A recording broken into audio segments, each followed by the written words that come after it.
మాజీ MLA Rasamayya Balakishan voice అంటూ audio కలకలం రేపుతోంది. సోషల్ మీడియాలో వైరల్ అవుతోంది. మానకొండూరు ఎమ్మెల్యే కవంపల్లి సత్యనారాయణపై ఘాటు వ్యాఖ్యలు ఈ ఆడియోలో ఉన్నాయి. ఇద్దరు నేతల మధ్యలో పచ్చగడ్డి వేస్తే భగ్గుమనే విధంగా విభేదాలున్నాయి. ఆ వ్యాఖ్యలను కవంపల్లి ఖండించారు. ఆయన అనుచరులు ఆడియోలో వ్యాఖ్యలపై మండిపడుతున్నారు. పట్టుకొని కేసులైనా గీసులైనా అని మాట్లాడతావు. దమ్ముటి రారా చర్చకు. 10 సంవత్సరాలు నువ్వేం చేసినావు, నేను చేసినావు, 10 సంవత్సరాలు తెలుసుకుందాం. నువ్వు మాట్లాడిన మన భాషకున్న అది సిగ్గుండాలే. ఏం చదువుకున్నారా? నువ్వు ఒక డాక్టర్, నువ్వు ఒక ప్రొఫెసరు. ఇదారా నువ్వు మాట్లాడుకున్నటువంటి భాష? బిడ్డ గుర్తు పెట్టుకో. నోరు ఉన్నది కదా అని చెప్పి పెట్టుకొని ఇష్టం ఉన్నట్టు మాట్లాడతావురా నువ్వు.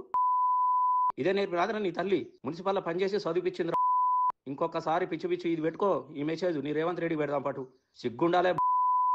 ఏమిరా సిగ్గు లేదురా? 24 గంటలు ఇదేనారా నీ జీవితం మొత్తం? ఇక నీ బుద్ధులు నీ ఎవరికుండే రా 10 నీ ముఖానికి ఒక్కటి చెప్పురా. రాత్రి కాగానే డ్రగ్స్ తీసుకోవడము, మందు తీసుకోవడము, పొద్దుగా లేసి నన్ను ఇష్టం ఉన్నట్టుగా తిట్టడము. ఎవరా వస్తావరా సిద్దిపేట? చూపితావరా సిద్దిపేటల రసమై లైఫ్ ఏందో? పాట పాడితే నీలాంటి వాళ్ళని రసమై బాలకృష్ణుడు 20 ఏళ్ల తర్వాత ఒక్కసారి గెలిస్తే ఏది నోటికొస్తే అది మాట్లాడతావరా నువ్వు? ఏం మాట్లాడతావరా నువ్వు? నీ మీద 100 లీటర్లు ఇచ్చారు నాకు. ఎరికేనారా? ఒక్కసారి పిచ్చు పిచ్చు మాట్లాడతావంటే క్యాంప్ ఆఫీస్ వచ్చి పండబెట్టి ఏమనుకుంటున్నావు బిడ్డ? 10 ఏళ్లలో నువ్వేం చేసినావు, నేనేం చేసినావు చూసుకుందాం పాటు. కాదు పొద్దుగా లేస్తే 24 గంటలు ఎలక్షన్లు అప్పుడు ఎప్పుడు ఇదేనారా నీ నోట్లే? ఇది లాస్ట్ అండ్ ఫైనల్ వార్నింగ్. ఇంకొకసారి నా గురించి పిచ్చు పిచ్చు మాట్లాడితే నీ గాంధీ భవన్లో ప్రెస్ మీట్ పెడతా బిడ్డ. నీ మంత్రుల ముంగట, నీ ఎమ్మెల్యేల ముంగట ప్రెస్ మీట్ పెడతా. నువ్వేమనుకుంటున్నావు? నన్ను పట్టుకొని అయితే కవ్వంపల్లి సానుభూతి కోసం ఆడియోను వైరల్ చేస్తున్నారని రసమయ్య బాలకిషన్ కౌంటర్ ఇచ్చారు. ఎమ్మెల్యేపై విమర్శలు గుప్పించారు. నేను నిన్ను తిట్టినని చెప్పేసి సోషల్ మీడియాలో పెట్టి చాలా సానుభూతి కోసం ప్రయత్నం చేస్తూ ఉన్నావు. గత నెల విలేకరుల సాక్షిగా నీ క్యాంప్ ఆఫీసులో 100 బూతులు తిట్టింది నువ్వు. చెప్పుకోరన్నటువంటి భాష వాడింది నువ్వు. నీ భాష విని విలేకరులే చాలా బాధపడ్డారు.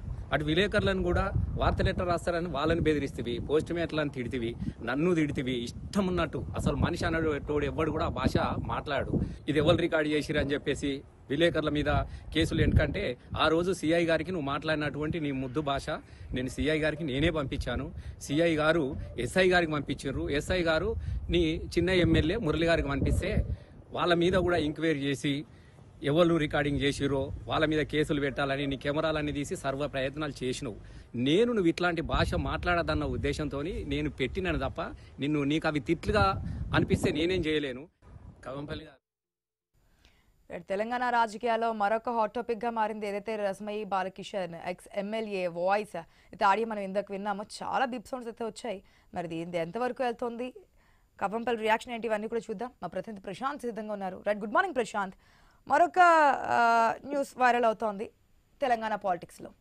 అయితే చాలా బీప్ సౌండ్స్ అంటే మనం ప్లే చేసిన దాంట్లోనే సగానికి పైగా బీప్ సౌండ్స్తోనే మనకి ఆడియో మొత్తం రావడం జరిగింది. మరి దీనికి రియాక్షన్ ఏంటి, ఏ విధంగా ఉంది తెలంగాణ సర్కిల్లో ఈ పాలిటిక్స్? ఎస్ ఆశా, మీరు అన్నట్టుగా బీప్ సౌండ్ అనేది పక్కన పెడితే అసలు వినడానికి మాటలు వినడానికి ఒకవైపు అయితే ఆ మాటలకు సంబంధించి కూడా ఇక మనం చర్చించుకునే అంశం కూడా కాదు. అంత భూతు పురాణాన్ని మనం చూస్తా ఉన్నాము.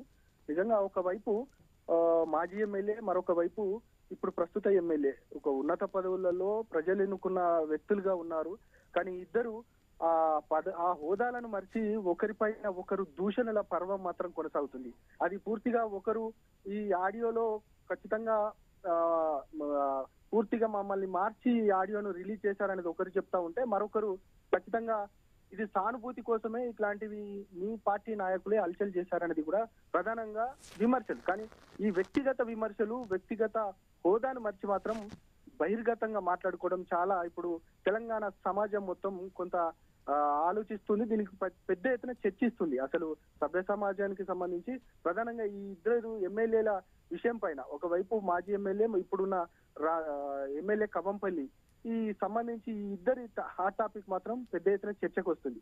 ప్రధానంగా ఇది ఎక్కడి నుండి మొదలైంది అనేది ఒక గన్నేరువారానికి సంబంధించిన రోడ్డు విషయంలో గతంలో ఒక పోస్టర్ ను రిలీజ్ చేశారు. ఇది ఎన్ని సంవత్సరాలు మీరు ఈ రోడ్డును డెవలప్ చేస్తారనేది కూడా ఒక పోస్టర్ రిలీజ్ చేశారు.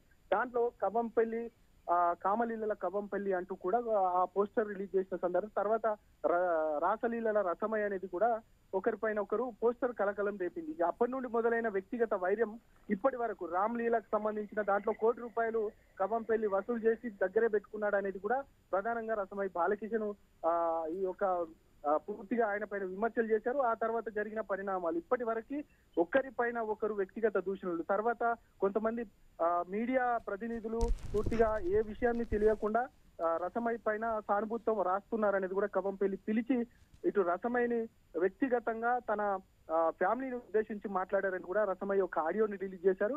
ఆ ఆడియోలో మనం చెప్పుకోలేనంత భాష పరిజ్ఞానాన్ని, అంటే ఆ భాషను మనం చెప్పలేము, మనం మాటలతో చెప్పలేము, అట్లాంటి భాషను రసమయ్య కూడా వాడిన పరిస్థితి. ఈ భాషలకు సంబంధించి ఇటు కరీంనగర్ పొలిటికల్ సర్కిల్లోనే కాదు ప్రజలలో కూడా ఇంత ఉన్నత స్థాయిలలో ప్రజలు ఎన్నుకున్న పదవులలో ఉన్నవారు ఇలా మాట్లాడుకోవడం అసలు సభ్య సమాజం సిగ్గుతో తలదించుకోవాల్సిందిగా చెప్పాకనే చెప్తున్నారు. దీంతో పాటు ఇప్పటికీ ఇరు పార్టీలకు సంబంధించి ఒకవైపు కవంపల్లి ఈ యొక్క వ్యాఖ్యలను రసమయ్య వ్యాఖ్యలను పూర్తిగా మార్చి ఆడియోని రిలీజ్ చేశారనేది కూడా ఆ కార్యకర్త రిలీజ్ చేశారని రసమయ్య మాట్లాడుతుంటే రసమయ్య పూర్తిగా నా పైన వ్యక్తిగత దూషణలు ఇది సరికాదంటూ కూడా ఇటు కవంపల్లి ఖండిస్తున్నారు. మొత్తానికైతే ఇరు పార్టీకి సంబంధించిన నేతలు వీరిని ఏ విధంగా శాంతింపజేస్తారు, ఇది ఎంతవరకు దారితీస్తుందనేది మాత్రం పెద్ద ఎత్తున చర్చకు వస్తున్న సందర్భం. మొత్తానికైతే ఇరు పార్టీ అధినేతలు ఈ అంశాన్ని ఈ ఇద్దరి వ్యక్తిగత వైరుధ్యాలను మాత్రం ఏ విధంగా శాంతింపజేస్తారనేది మాత్రం ఇప్పుడు కొంత వేచి చూడాల్సిన అంశంగా చెప్పొచ్చు. ఆశ. Right, thanks for the update Prashanth.